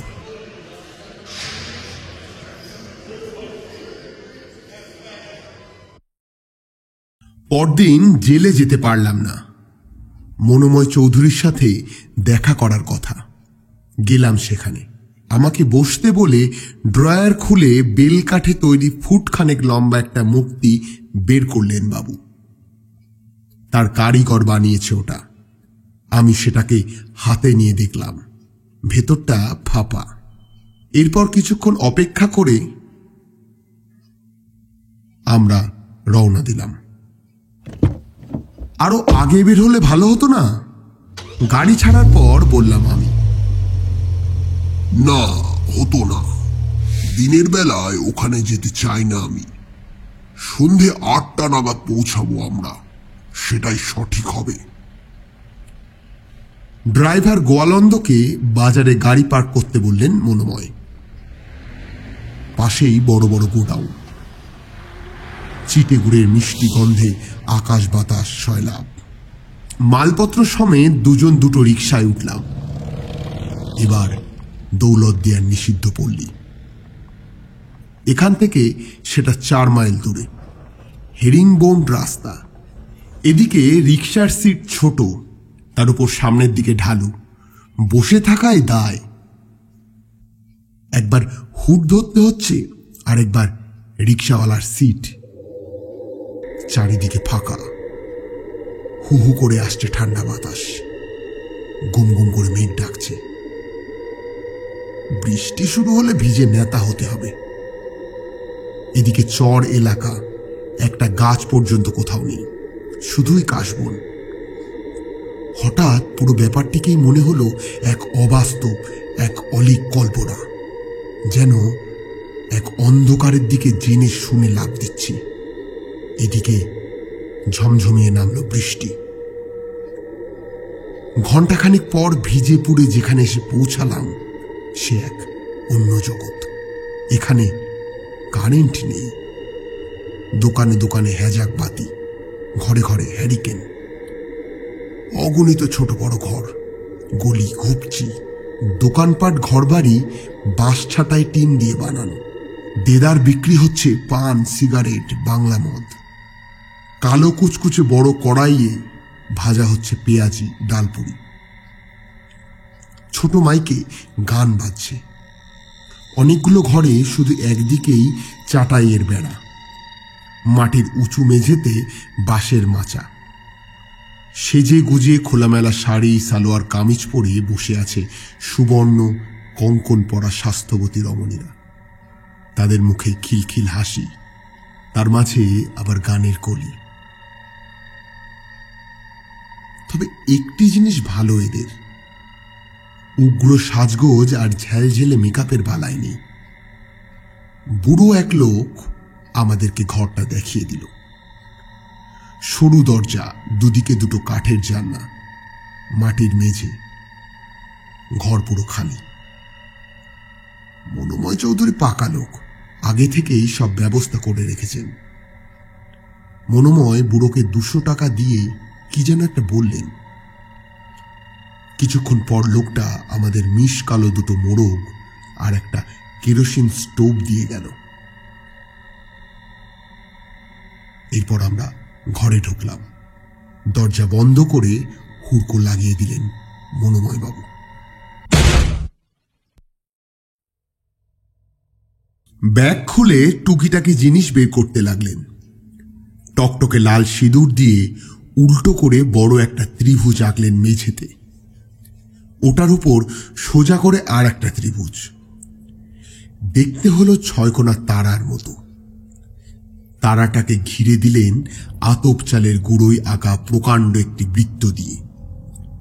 ত্রিভুজের ভেতর 6টি কোণে সাপের কাটা লেজ, পেঁচার নখ, বাদুড়ের মাথা, ঘোড়ার খুর, শিশুর পাঁজরের হাড়, বানরের থাবা ইত্যাদি রাখলেন। বৃত্তচাপ এবং তারার পয়েন্টগুলো মিলে আরো 6টি কোণ তৈরি করেছে। এরপর এই কোণগুলিতে হালকা লাল রঙের কালি দিয়ে অদ্ভুত সব চিহ্ন আঁকলেন। নতুন একটি ধুতি বের করে আমাকে পরে নিতে বললেন। দুটো ত্রিভুজের মাঝখানে যে পেন্টাগ্রাম তৈরি হয়েছে ঠিক সেখানে মোরগ দুটোর জবাই করলেন। রক্তে মাখামাখি হলো জায়গাটা। শুকনো বালুমাটি খুব দ্রুত রক্ত শুষে নিল। এরপর সেখানে বাঘের ছাল বিছালেন। তারপর আমাকে বললেন খালি গায়ে সেখানে পদ্মাসন করে বসতে। হালকা লাল রঙের যে কালিতে চিহ্ন এঁকেছিলেন সেই তরলের কিছুটা মূর্তির ভেতর ঢেলে এক চুমুক খেতে বললেন। খেতে খারাপ লাগলো না, ঘিয়ের গন্ধ পেলাম। তারপর মূর্তিটা ফিরিয়ে নিয়ে বাংলায় লেখা একটা সংস্কৃত মন্ত্র খুব ধীরে ধীরে 144 বার পড়তে বললেন। এরপর মাটির মালসায় মরা একটা চড়ুই পাখি রেখে সেটাকে ঢেকে দিলেন সরা দিয়ে। কেরোসিনের স্টোভ জেলে তার উপর মালসাটাকে রেখে সবটুকু সলতে উস্কে দিলেন। লাল গনগনে হয়ে উঠল মালসা। ঘণ্টাখানেক পর আঁচ কমিয়ে সরা যখন তুললেন তখন দেখলাম পুড়ে ছাই হয়ে গেছে চড়ুই। এক চিমটে ছাই তুলে যে তরলটুকু এখনো বাকি ছিল তার সাথে মেশালেন মনোময়। আমাকে বললেন পুরোটা খেয়ে ফেলতে। এইবার চড়ুইয়ের বাকি ছাইটুকু বৃত্তের চারপাশে ছিটিয়ে দিলেন। অন্য একটি কাগজ বের করে 2 লাইনের আরেকটি মন্ত্র আমার হাতে দিয়ে বললেন আরো 144 বার পড়তে।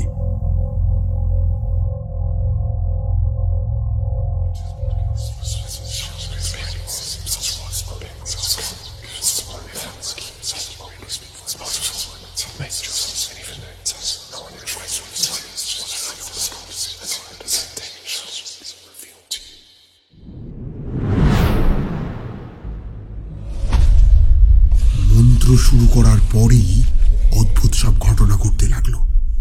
মনে হলো ঘরের মধ্যের তাপমাত্রা শূন্যের নিচে নেমে গেছে। দেখলাম মরু এলাকায় বিশাল এক পাথুরে মন্দিরে বসে আছে। পর মুহূর্তে পাল্টে গেল দৃশ্যপট। দেখতে পেলাম আদ্যিকালের এক বনের কিনারায় থান পড়া শত শত টাক মাথা লোক শয়তানের বিকট মূর্তিকে সাষ্টাঙ্গে প্রণাম করছে। মূর্তির পায়ের কাছে পাথরের বেদিতে 7টি তরুণীর কাটা মাথা। রক্তে ভেসে যাচ্ছে বেদি ও শয়তানের পা। হঠাৎ অনুভব করলাম এক অপার্থিব কুৎসিত ঠান্ডা হাত দিয়ে কে যেন আমার হৃৎপিণ্ডটা চেপে ধরছে। প্রচন্ড ব্যথায় আমি জ্ঞান হারিয়ে ফেললাম।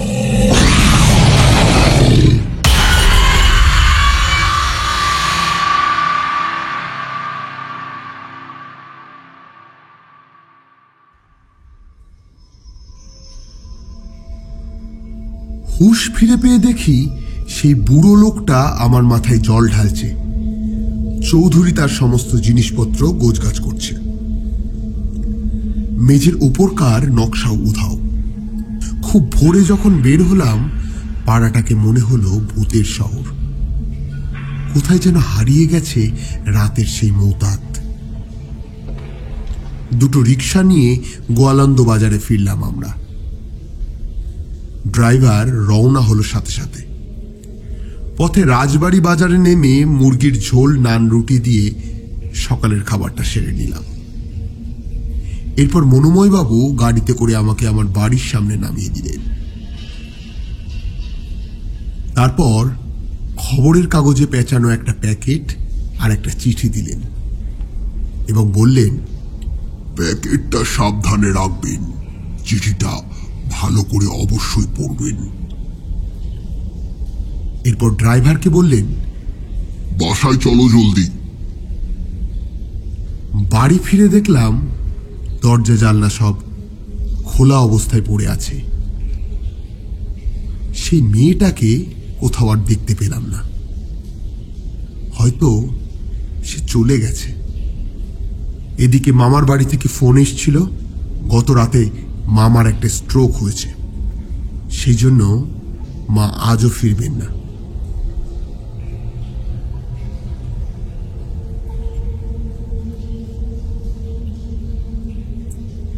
স্নান করে খেয়ে দিয়ে বিছানায় শুয়ে চিঠিটা খুললাম।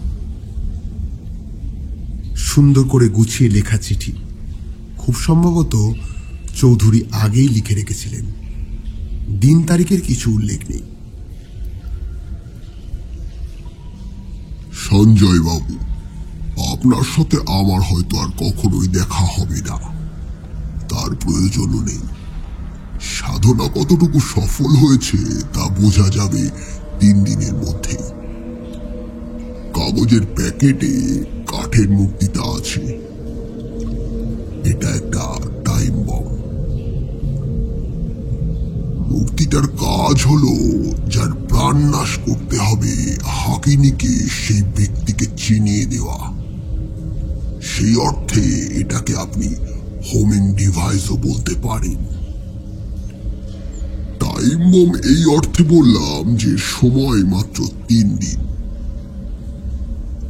তার ভেতরেই কোনো এক রাত্রে আপনি মাসলেমের বাড়ির সীমানার ভেতরে এটাকে পুঁতে রেখে আসবেন।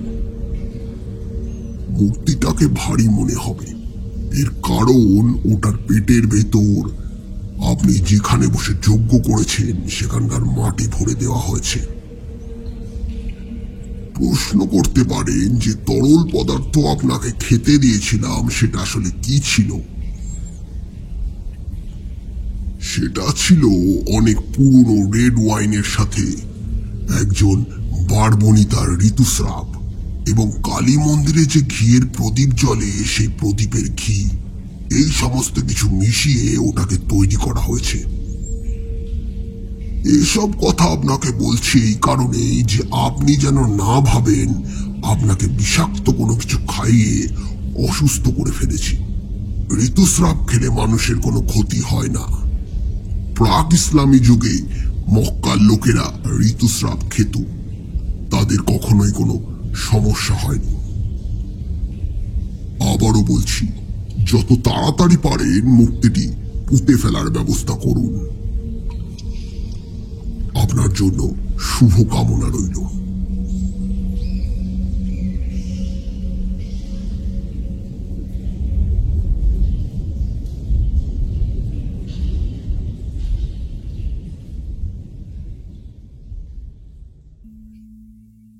লেখকের নাম ঠিকানা নেই। চিঠি যদি অন্যের হাতে পড়েও মনোময় চৌধুরীকে জড়ানো যাবে না কিছুতেই। সত্যি কথা বলতে লোকটা সম্পর্কে তো প্রায় কিছুই জানি না। ক্লান্তিতে ভেঙে পড়ছে শরীর, তলিয়ে গেলাম ঘুমের ভেতর। স্বপ্নে দেখলাম বুড়ির বাড়ির সামনে আমি দাঁড়িয়ে, তার সে বিভৎস ঘরের সরু দরজা দিয়ে মনোময় চৌধুরীর সাথে মোটা মাসলেম বেরিয়ে এলো। আমাকে দেখতে পেয়ে মুখ হা করল। তাদের খোলা মুখ থেকে অসংখ্য ছোট ছোট তীর আমার গায়ে এসে বিঁধতে লাগলো, আর আমি ঠায় দাঁড়িয়ে আছি, নড়তে চড়তে পারছি না। কোত্থেকে বুড়ির নাচ জামাই ছুটে এলো, ধাক্কা মেরে রাস্তার এক পাশে সরিয়ে দিল আমাকে। তৎক্ষণাৎ আমার ঘুম ভেঙে গেল। ঘুম থেকে উঠে দেখি পরদিন সকাল হয়ে গেছে। হঠাৎ মামার বাড়ি থেকে ফোন এলো। ফোনে জানতে পারলাম আজ সকালে মামা মারা গেছে। মাথায় আকাশ, সৌরজগৎ, ছায়াপথ সব ভেঙে পড়ল। আমরা জাতি হিন্দু, মামার সৎকার করতেই হবে। যত রাতি হোক শ্মশানে লাশ দাহ করা চাই। মূর্তি তাহলে কখন মাটিতে পুঁতব? হায়রে সময়! ছুটলাম মামার বাড়ি। মূর্তি পড়ে থাকলো বেড সাইড টেবিলের ড্রয়ারে।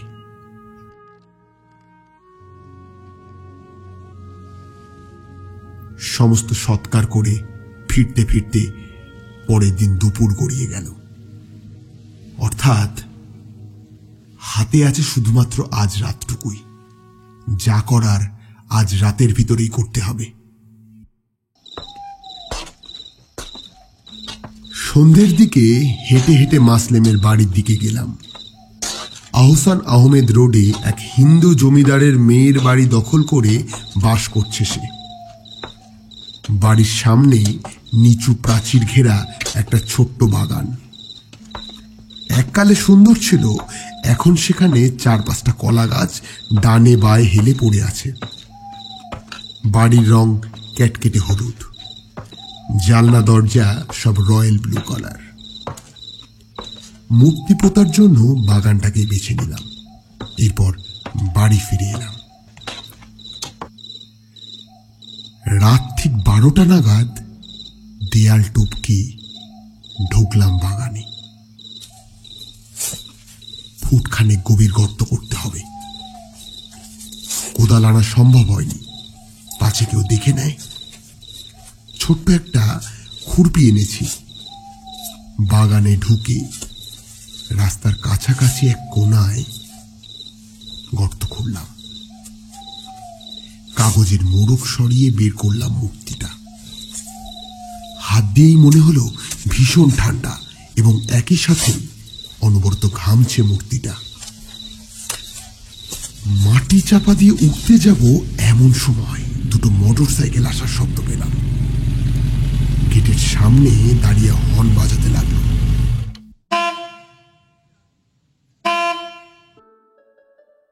দলের কর্মীরা মাসলেমের সাথে কথা বলতে চায়।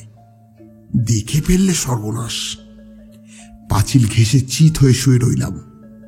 ইচ্ছে হলো মাটিতে মিশে যায়। ভেবেছিলাম লোকগুলো বাড়ির ভেতর ঢুকবে, আর যেই ঢুকবে সেই আমি পাঁচিল টপকে পালাবো। ঘটল ঠিক এর উল্টোটা। বাসা থেকে বেরিয়ে গেটের সামনে এসে দাঁড়ালো মাসলেম। চলতে লাগলো অনন্তকাল ধরে কথাবার্তা। পাঁচিলের ওপাশে পৌর কর্পোরেশনের ড্রেন, মশাদের মহাদেশ। শরীরের ওপর চাদর বিছিয়ে দিল তারা।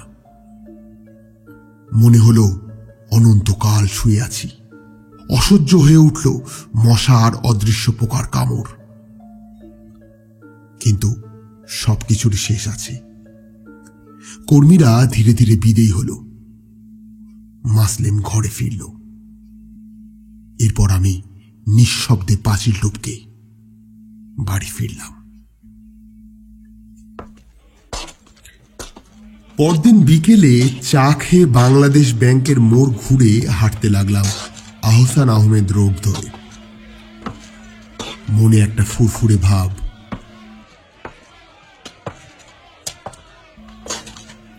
এখন শুধু সময়ের অপেক্ষা। দেখব খেলাতে কে হারে কে জেতে। এসব ভাবতে ভাবতে প্রায় মাসলেমের বাড়ির সামনে চলে এসেছি। সেখানেই খেলাম জীবনের সবচেয়ে বড় ধাক্কা। ধুমধুমার কাণ্ড। বাগান, কলা গাছ, পাঁচিল সব উধাও। পুরো জায়গা জুড়ে ফাউন্ডেশনের গর্ত। ওখানে নিচে মার্কেট, উপরে দলের অফিস হবে। দুটো বাঁশের খুঁটিতে সাইনবোর্ড টাঙানো। মাথায় হাত দিয়ে রাস্তার মাঝখানে বসে পড়লাম। দেখলাম 3টে বেডফোর্ড ট্রাক দাঁড়ানো। সারাদিন ওরা মাটি টেনেছে। এই বিরাট শহরে কোথায় মাটি ডাম্প করেছে কে বলতে পারে। রাগ, আতঙ্ক, ভয় সবকিছু একসঙ্গে আমার গলা টিপে ধরল। আমি উন্মাদের মতো ছুটতে লাগলাম বাড়ির দিকে।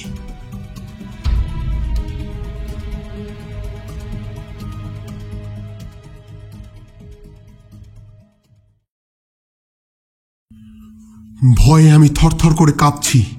ঘরে ঢুকে দরজা বন্ধ করে দিলাম। সন্ধে ঘনিয়ে এলো। এক মহাজাগতিক হতাশায় ডুবে আছি আমি। মা আজও বাড়ি ফিরেনি, আর আজ 2 দিন হয়ে গেল আমার আশ্রিতা মেয়েটিও আর বাড়িতে নেই। অর্থাৎ বাড়িতে আমি একা, অপেক্ষা করছি চূড়ান্ত পরিণতির। হঠাৎ লোডশেডিং হয়ে গেল। জানলার শিক গলে ঢুকে পড়ল কনকনে ঠান্ডা বাতাস। আমি প্রমাদ গুনতে লাগলাম। চারিদিকে এক ভয়াবহ নিস্তব্ধতা। পুরো গ্রাম যেন আজ এই সন্ধে রাতেই নিদ্রাচ্ছন্ন হয়ে পড়েছে। আমি কাঠের পুতুলের মতো খাটের এক কোণায় বসে রইলাম। উঠে গিয়ে যে আলো ধরাবো সে সাহস পর্যন্ত আমার ভিতরে অবশিষ্ট নেই। এবার শুরু হলো বাইরে প্রবল ঝড়, যেন এক মুহূর্তে সব উড়িয়ে নিয়ে যাবে। এমন সময় একটা ঠান্ডা হাত আমার কাঁধের ওপর এসে পড়লো। আমি চমকে উঠলাম। আমার সমগ্র দেহ থরথর করে কাঁপছে। আমি ছিটকে খাটের থেকে পড়লাম নিচে। এমন সময় কে যেন শীতল গলায় ফিস ফিস করে কানের কাছে বলে উঠল, সে এসে গেছে বাবু। তাকে আপনি শিকার চিনিয়ে দেননি, সে শিকার খুঁজে নিতে এসেছে। সে যে ভয়ঙ্কর, সে যে হাকিনী। ইতিমধ্যে ঝড়ের দাপটে ঘরের দরজা খুলে গেল। জানলাগুলো সব আওয়াজ করে বাড়ি খেতে লাগলো। খোলা দরজা দিয়ে দেখলাম এক কালো জমাট বাঁধা অন্ধকার পাহাড়ের মতো দাঁড়িয়ে আছে বাইরের উঠোনে। আস্তে আস্তে সে আমার দিকে এগিয়ে আসছে। হাকিনী তার শিকার চিনে নিয়েছে। এমন সময় আমি অনুভব করলাম আমার হাতে কি যেন একটা আছে। ভালো করে খেয়াল করতেই অন্ধকারের ভিতরে বুঝতে পারলাম সেটি সেই কাঠের মূর্তিটা যেটা আমি মাসলেমের জমিতে পুঁতে দিয়ে এসেছিলাম। ইতিমধ্যে কালো ছায়া মূর্তি ধীরে ধীরে এগিয়ে এসছে আরো দরজার কাছে। দরজা খুলে যাওয়ায় ঘরের ভিতরে চাঁদের অল্প আলো ঢুকে এসেছে। সেই অল্প আলোতে আমি দেখলাম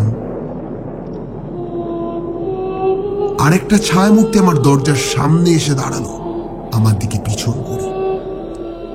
এবার যেন জমাট বাঁধা অন্ধকার, অর্থাৎ হাকিনী একটু থমকে দাঁড়ালো।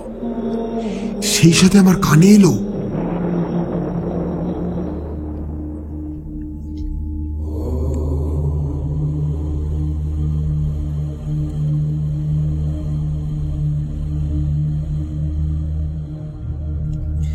এবার বাইরের ঝড়ের গতিবেগ আরো বাড়ল। সে সর্বনাশা ঝড় যেন বাড়ির ভিতরে ঢুকে সব গিলে খেতে চায়, কিন্তু কোনো এক ততোধিক শক্তি তাকে বাধা দিচ্ছে। এইরকম পরিস্থিতিতেও আমার মাথায় মুহূর্তের মধ্যে বিদ্যুৎ খেলে গেল। নিশ্চিত মৃত্যুর আগে মানুষ একবার চেষ্টা করে বাঁচার। আমিও তাই করলাম। আমি অন্ধকারে হাতড়াতে লাগলাম আমার লেখার ডায়েরিটা। কিছুক্ষণ এদিক ওদিক হাতড়াতেই খাটের কোনায় পেয়ে গেলাম সেটা। অন্ধকারের ভিতরে হাতড়ে হাতড়ে ডায়েরির ভিতর থেকে কাগজের কাটিং বার করলাম। কয়েকদিন আগেই খবরের কাগজে মাসলেমের একটা ছবি উঠেছিল। কোন এক সভায় সে সভাপতিত্ব করছিল, সেই ছবি খবরের কাগজে ছিল।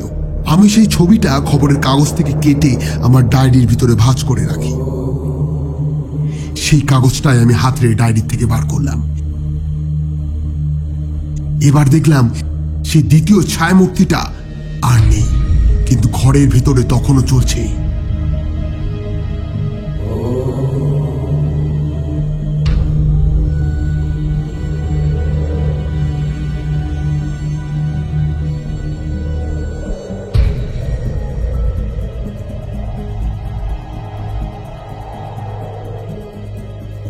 ওদিকে বাইরে তখনও সমানে চলছে তোলপাড়। আমি এক হাতে ওই কাগজ আর এক হাতে কাঠের মূর্তি নিয়ে ছুটে গেলাম বাইরে। তারপর মুহূর্তের মধ্যে কাগজের ভিতর কাঠের মূর্তিটিকে জড়িয়ে সেই জমাট বাঁধা কালো অন্ধকারের ভিতরে ছুঁড়ে মারলাম। সেই সাথে দেখলাম একটা অন্ধকার প্রবল বেগে আমার দিকে এগিয়ে এসে আমার বুকের সামনে সজোরে ধাক্কা দিল এবং আমি ছিটকে গিয়ে পড়লাম ঘরের ভেতর। সঙ্গে সঙ্গে আমি জ্ঞান হারালাম।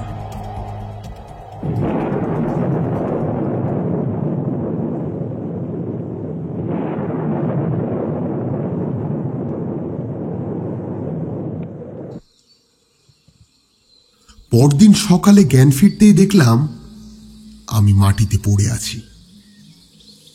আমার সারা শরীরে অসহ্য ব্যথা, গা জ্বরে পুড়ে যাচ্ছে।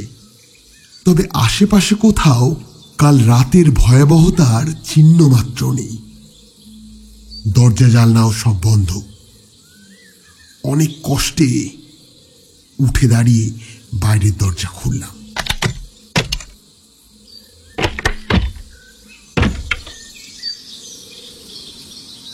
তাহলে কি আমি স্বপ্ন দেখলাম?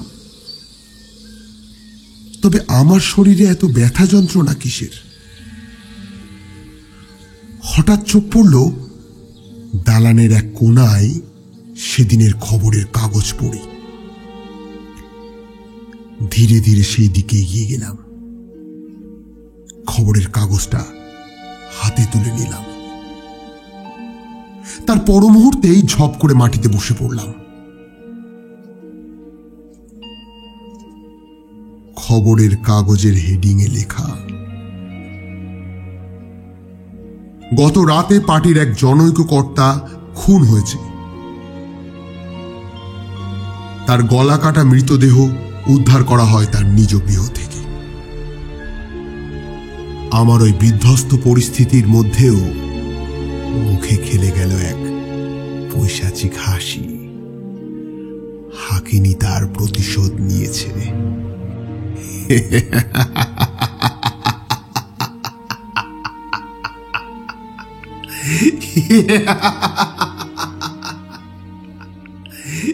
Yeah.